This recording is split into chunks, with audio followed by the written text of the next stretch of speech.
With the exit from the EU, Great Britain lost 7 billion euros in agricultural aid. The royals around Elizabeth II have also benefited personally from these so far. Queen Elizabeth II is not a friend of Brexit. That is certain, even if she is not allowed to express herself politically.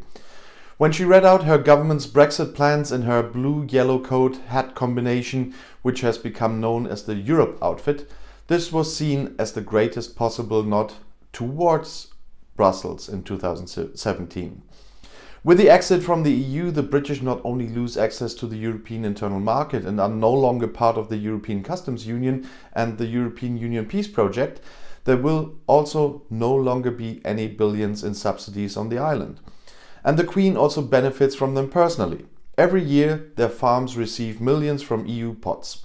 When the UK leaves the EU, these sources will dry up. For her Sandringham estate alone, where she just went to, the monarch has received a total of over £3 million, that's about 3.3 million euros, in grants over the past 5 years. The trend was upwards. In 2019, over £900,000, around 55% more, flowed there than in the previous year, calculated the royal expert David McClure. And unlike most royal estates, Sandringham is actually privately owned by the monarchs. She inherited it on the death of her father George VI in 1952. The royal family traditionally celebrates Christmas there. The Queen also uses the property for bird hunting. The interior consists of antiques that have been collected over centuries, including hand-painted wallpaper, a gift from the former Spanish king Alfonso XII. McClure describes in his recently published book, The Queen's True Work, how the 8,000-acre estate in the eastern English county of Norfolk transformed from a financial problem child into a showpiece.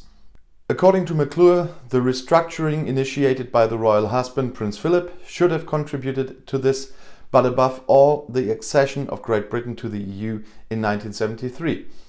As a result, the royals were able to receive the lucrative agricultural allowances for the property. Philip had previously formed a large number of small companies into more economical large companies. The heir to the throne, Charles, was able to acquire further monetary gifts from Brussels in the following years when he converted the lands, including the extremely lucrative Duchy of Cornwall, from which Charles and his family, including son William and daughter-in-law Kate, get their livelihoods to and through ecological management. For this, the self-confessed nature lover is said to have received a further £300 million in subsidies from a fund for rural development projects, writes the author. Charles wants to run the farms completely organic by July, or wanted to do it until July, with the dung from 500 newly settled kettles replacing chemical agents. Literally rich as the Queen of England.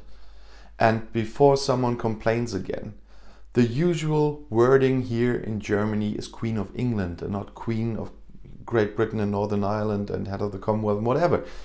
The people in Germany are plainly saying Queen of England. So it is literally rich as the Queen of England, means having around 385 million in personal wealth. The exact figure is difficult even for experts because, firstly, the royals are subject to different disclosure obligations than non-royal persons and corporations. And secondly, the boundary between their private assets and ownership of the crown is quite complicated. Although the Queen has the latter in her role as monarch, she is not allowed to sell parts of this crown estate or keep income from renting and leasing.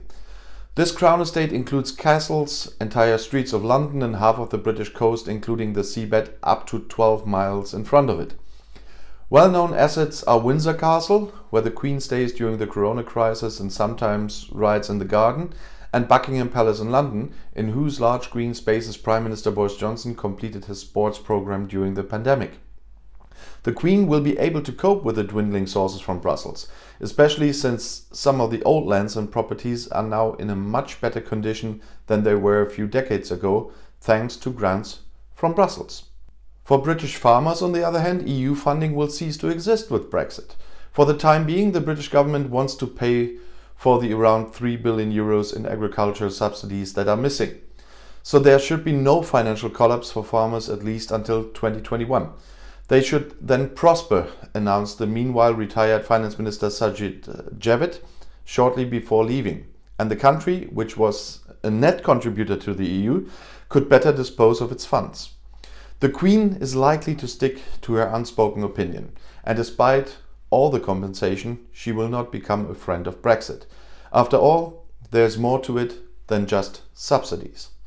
And if you now want to know more about European politics, YouTube has chosen another of my videos right here for you in the end screen, right next to your chance to subscribe to my channel. I'll see you in my next video. Click and enjoy. Viel Spaß!